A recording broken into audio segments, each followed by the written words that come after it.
Hi everyone. I'm so happy that I was able to see so many of you in our Google Meet. But if you weren't able to join us, or maybe you just wanted to take a look at what we were working on again. I am just going to show you in a video what we went over and how we are going to be using this moving forward into next week. Because next week we will be creating a landscape just on a larger piece of paper, and we will be using lots of value to make our drawings look really awesome. Okay, so the first thing is, if you haven't yet tried to do your value scale, please stop this video and go back and try your value scale.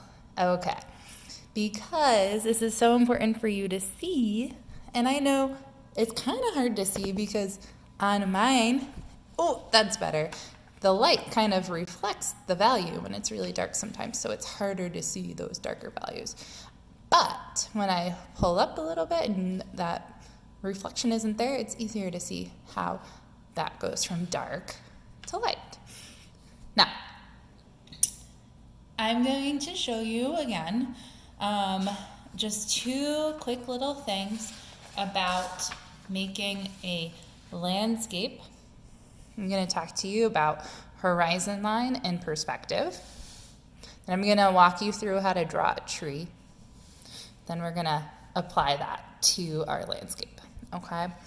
So on a piece of paper, you can go ahead and it can just be scrap paper. It doesn't have to be anything fancy. You're just going to draw two small boxes because this is practice. Next time, we're going to be using the whole page to make our drawing. So this right here is just practice. So I'm drawing one box and then two boxes, okay?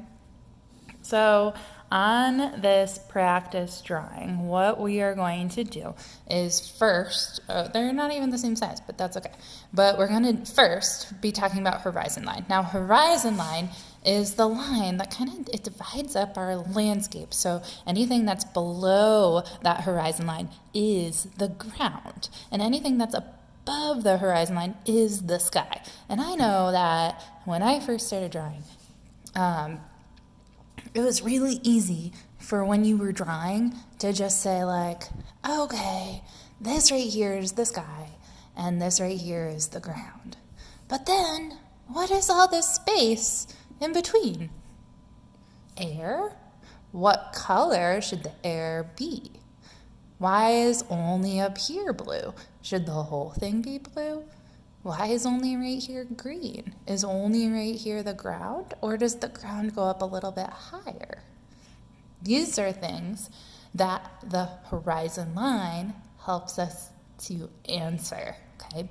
So when you're drawing a landscape, you want to, especially if you're drawing from something that you see outside, you want to remember that that line that you draw is dividing up where the sky meets the ground. And sometimes on that horizon line, we see things like mountains.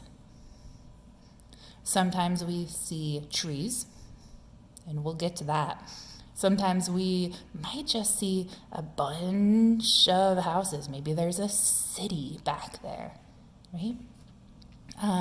But this, for the sake of keeping it simple, our horizon line is just going to be maybe a hill and some grass in the background there, okay? So let's start by just drawing that, our horizon line. You can choose, do you want it to be high up on your paper, do you want it to be low on your paper, or right in the middle? I'm going to put mine just about in the middle. Great. So again, I'm going to write this here. So we are learning this vocabulary. This is called the horizon line.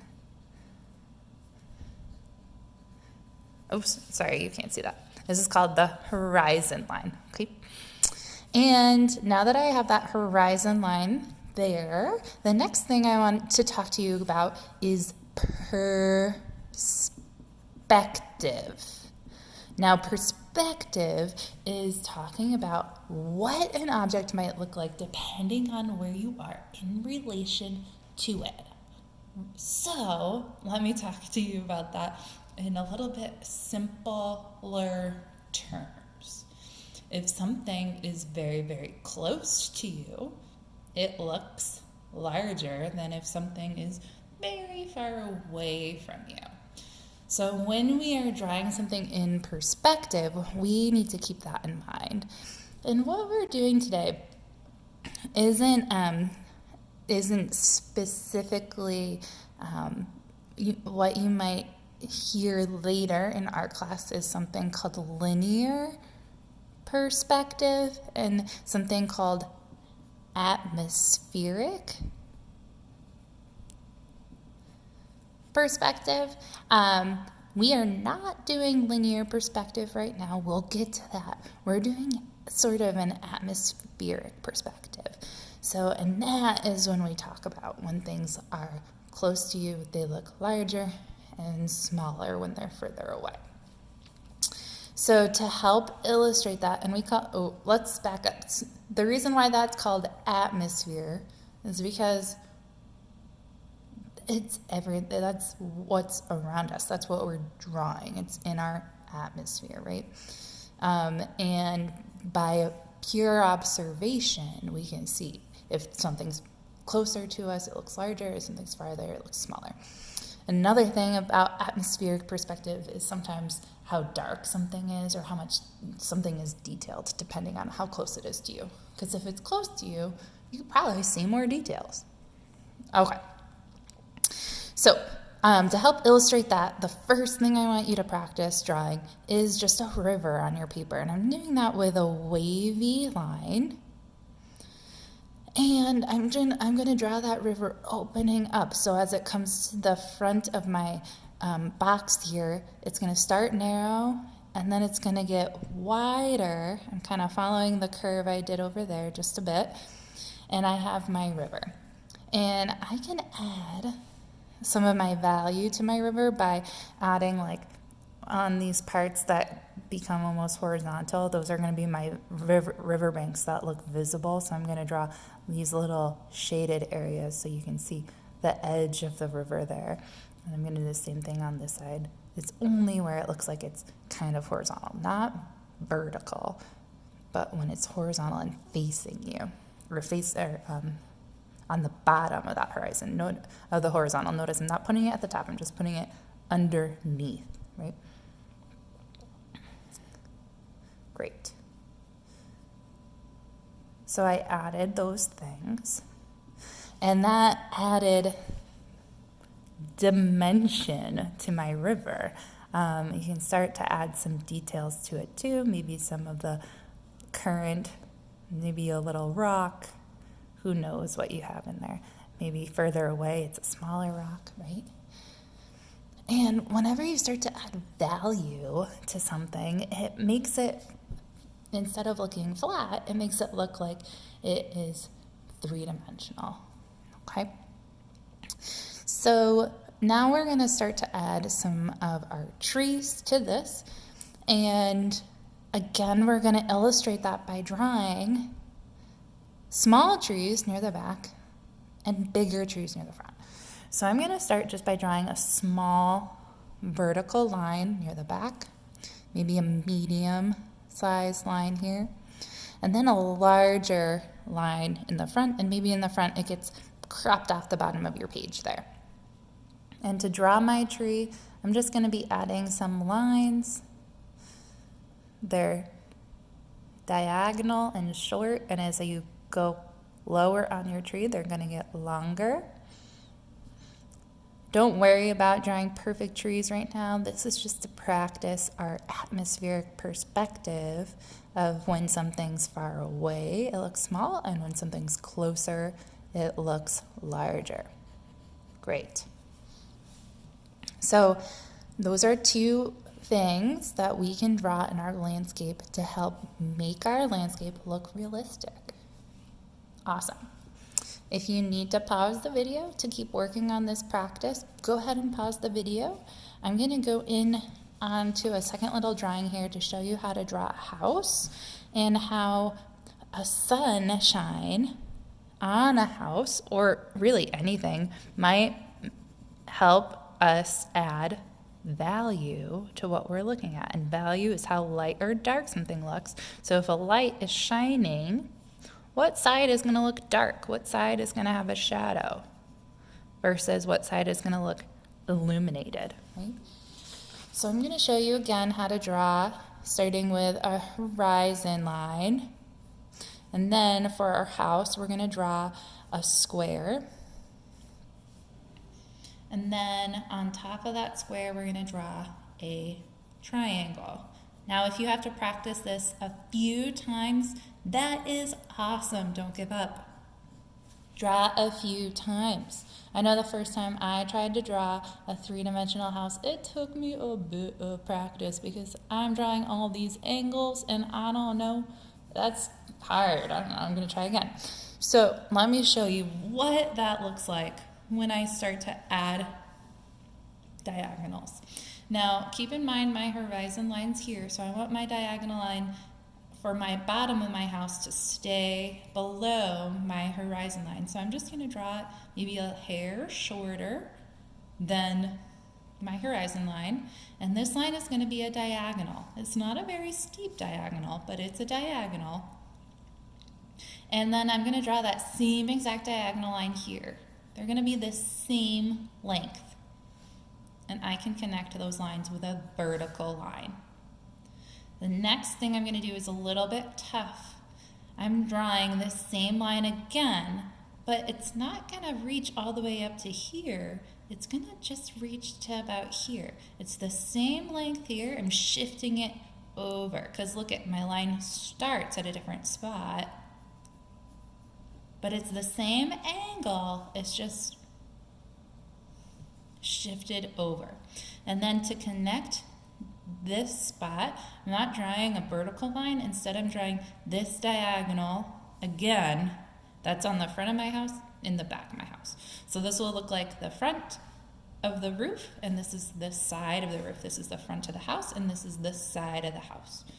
If you wish, you can erase this line here, or if you want to incorporate that into the design of your house, that's fine too. You can add windows. You can add a doorway. Or maybe you want to decorate your house to look like the holidays. Maybe you want to add a wreath to your house. That's fine too. I added a little chimney. Okay. And if you have to move where your horizon line is so that your house is sitting below your horizon line, that's okay. You can do that.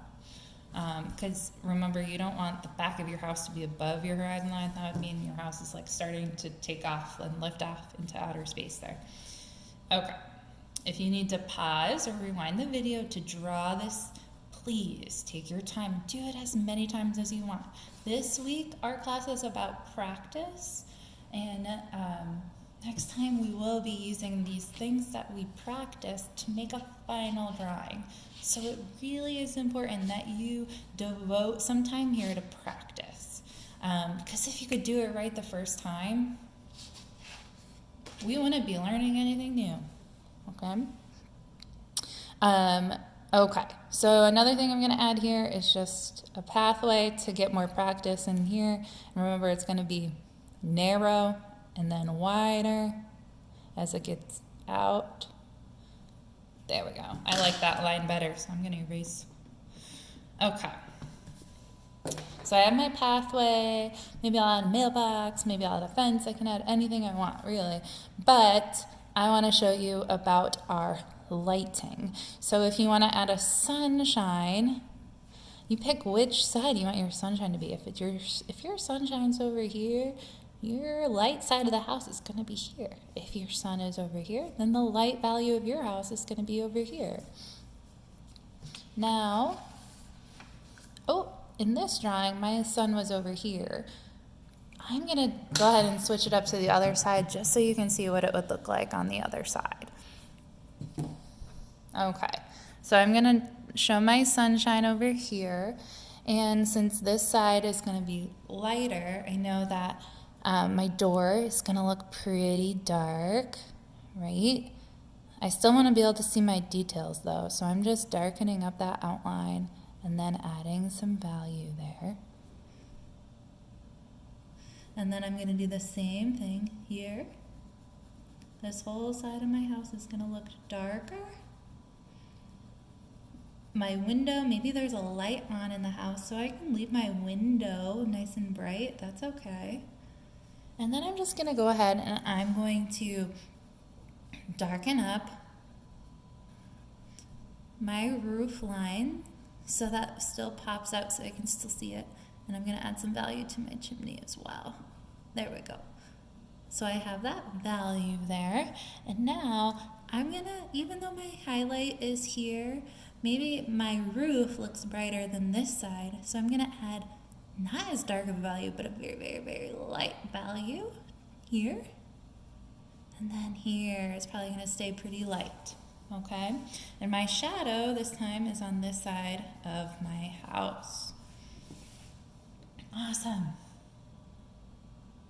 And if you were to add a light source to your tree drawing, which side would the shadows be for your trees? Great. So that's just a fun way to practice some simple line drawing using horizon line perspective and value, okay? So this is a lot to practice, so take your time, give it a whirl, and then I'm gonna lead you in a full drawing in another video that I'll post next week, okay? Have fun with this. I can't wait to see what you make. All right, have a good rest of your weekend, friends.